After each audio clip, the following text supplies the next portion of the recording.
Once you have learned how to ask questions, relevant and appropriate and substantial questions, you have learned how to learn, and no one can keep you from learning whatever you want or need to know. From Teaching as a Subversive Activity, Postman and Weingartner, 1971. The purpose of this presentation is to make connections for students and staff between the Socratic method, constructivism, and inquiry-based learning (IBL). Using these ideologies as a starting point, my other goal is to show how to incorporate the study of ancient history, in this case ancient Greece, into a model United Nations unit. I want to quickly review some key concepts and ideologies before discussing MUN and ancient Greece activities. Things to remember about inquiry-based learning. Compelling questions should be incorporated into every inquiry-based lesson. A compelling question needs to reflect an issue and lead the lesson and be debatable. Do your students care about the lesson in question?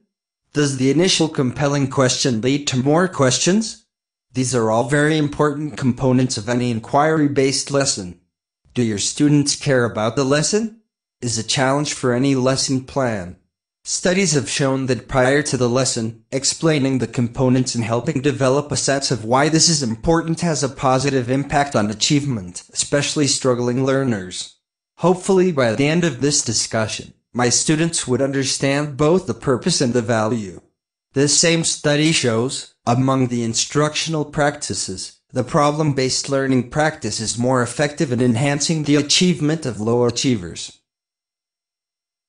The basics of each of these learning ideologies are very much connected, and using the Socratic method as a learning tool in the class to explain to students why they are using IBL activities helps students to understand the rigor and nature of the assignments. This helps with buy-in. When students know why they are learning, their participation is actually greater, in my opinion. The Socratic method begins with a question posed by the teacher, and the engagement continues with discussion and further questioning. The ultimate purpose is to engage through curiosity and participation, the end result being a higher level of thinking and learning. This is the very foundation of inquiry-based learning. Constructivism closely follows the Socratic method, in that prior knowledge combined with questioning, evaluation, and interaction experiences lead to higher learning and thinking. These are all closely aligned with Bloom's taxonomy of learning. These ideologies are the very foundation for inquiry-based learning, active learning based on solving problems or posing questions and scenarios that need a solution. There is not a smooth path to learning, rather, solutions are reached through researching issues and developing solutions through discussion and evaluation. Inquiry-based learning is often paired with the concept of the flipped classroom. Rather than sit in class for 45 minutes every day recording notes and listening to lectures, this material becomes part of homework/out-of-class review. This is a great opportunity for technology to become part of the learning, and for this purpose I use an online-based tool called Padlet, which also has Android and iPhone capability. The flipped classroom demonstrates how the dynamic of the classroom shifts as a result of IBL. This can apply to the MUN model by assigning portions of work normally done in class, at home, then sharing that understanding during one of the MUN stages, which includes the informal or unmoderated debates. The class time can now be devoted to checking understanding through student/peer interaction and teacher observation. IBL in the flipped classroom is very often associated with scientific inquiry, but the MUN process suits the flipped classroom model perfectly. 13.org offers a concise explanation on the difference between IBL and the traditional approach to learning. As we know, mastery of content is the forefront of the traditional classroom, and testing standards keeps it that way. There is less emphasis on developing inquiry skills. Students are receivers of information and the teacher is focused on giving out what is known. There is more concern for in-school success than developing lifelong learners. With IBL, students are more focused on the construction of knowledge through research, questioning, and discussion. By combining this process with MUN investigations, students will be more interested and engaged, thereby constructing more in-depth knowledge. There are three types of inquiry learning according to Staver and Bay: structured, guided, and open. In Model UN, each of these types of inquiry are present as the topic is most often provided. Structured learning. The process is guided by members of the DAIS to keep the process orderly and on topic. And open, as delegates are often discussing resolutions through informal consultations. Choices in learning allow students to actively engage in the learning process. Each time a student engages in the MUN activity, research and position paper, the student develops an attachment to the topic. By making it their own, they are researching their country's position, furthering the learning by breaking bias or personal opinion, adding to their understanding. Through dialogue with other delegates, students expand their understanding by seeing other global perspectives on the topic. While students are given a preset topic, there is freedom to express opinion and develop a broad understanding of the topic, in this case forms of government. Rather than teach content, you will manage team member interactions so that teams stay focused and make progress. With your careful encouragement, each team's problem, plan of action, and outcome will emerge on its own, the unique product of its members' collective strengths and interests. In your role of facilitator, you will begin by briefing students on their projects they will be doing. When teamwork begins, you will spend most of your time observing team members to determine what problems they are having working together and completing their assignments. Upon successful completion of a MUN unit, students will have discussed the topic multiple times with multiple delegates to see the topic in a more empathetic manner. Participants will also receive support and support others in developing appropriate research skills through scaffolding from instructor and working with others. This discussion will also broaden student understanding of examining sources from validity and appropriateness to the task. Throughout the MUN process, students will appropriately express their understanding with other student delegates. Evidence shows the IBL lessons enhance academic achievement, student participation, process skills, analytic abilities, critical thinking and creativity. While exploring and researching the history, students gain a wide range of experience on these topics, both past and present. Through the MUN process of position paper, speeches, and resolution, students share that knowledge with other participating delegates. For the purpose of this particular presentation, I will focus on ancient Greek governments. But the possibilities for exploration of other topics is limited only by the creativity of the teacher. For ancient Greece, you could explore Greek mythology, culture, and geography by developing a resolution on indigenous people of the various city-states. Think Athens and Sparta. You could also explore Greek education, art, drama, and architecture by developing a resolution that promotes education for all. And exploring each type of government system by developing a resolution on which type of system would serve all of Greece.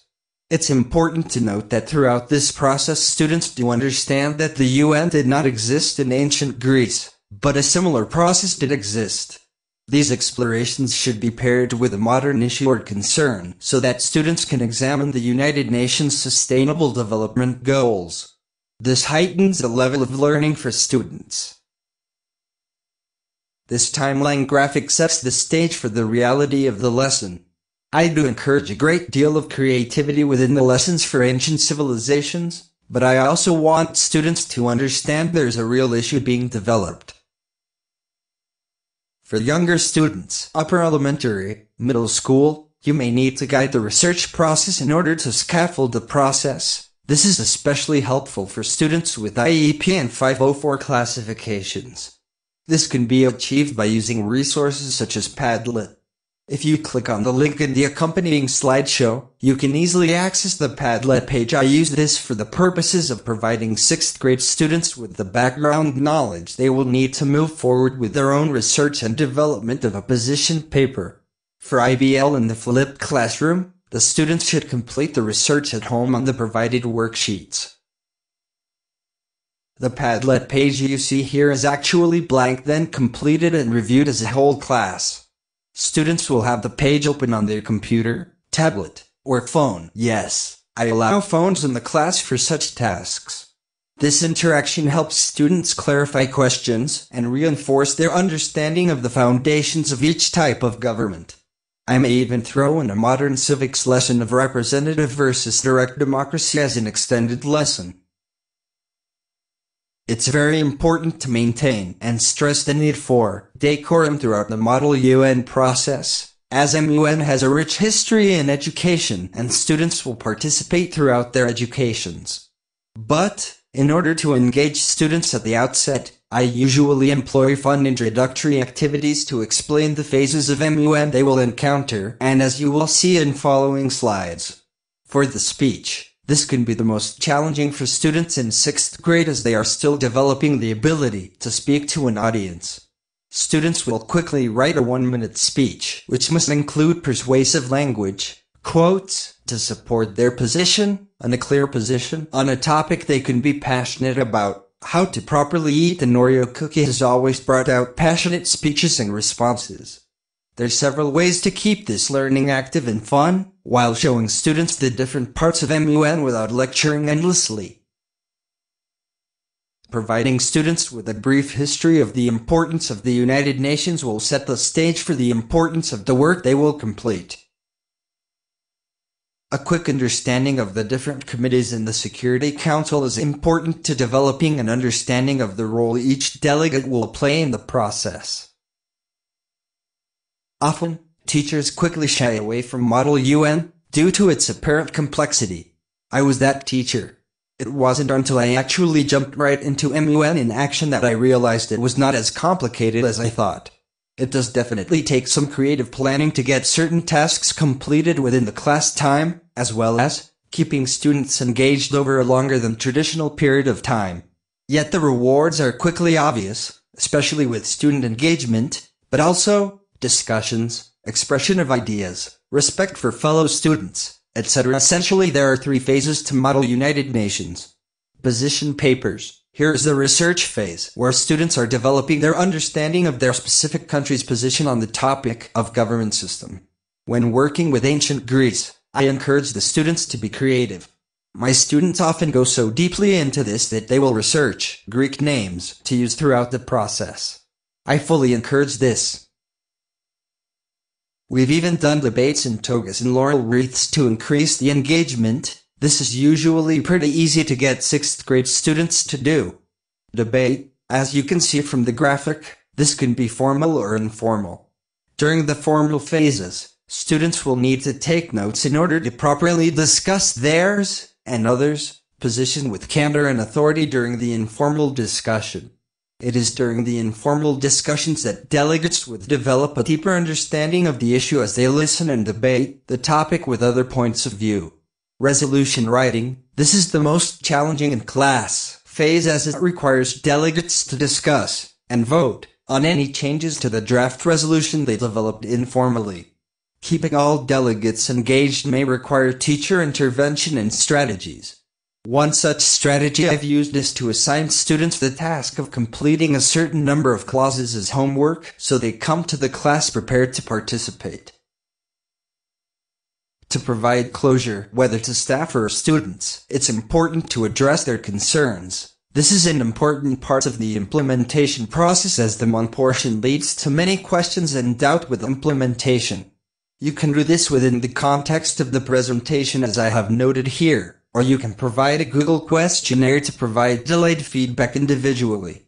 Based on the information so far, what challenges do you foresee to implementing IBL in your class or specific content area? Keep the questions or challenges specific and concise. I like the idea of having students or staff provide the answers as this phase definitely fits the ideologies discussed at the beginning of the presentation. Any questions left unresolved by peer interaction can be brought forth at the end of the allotted time and resolved whole group or later after more research.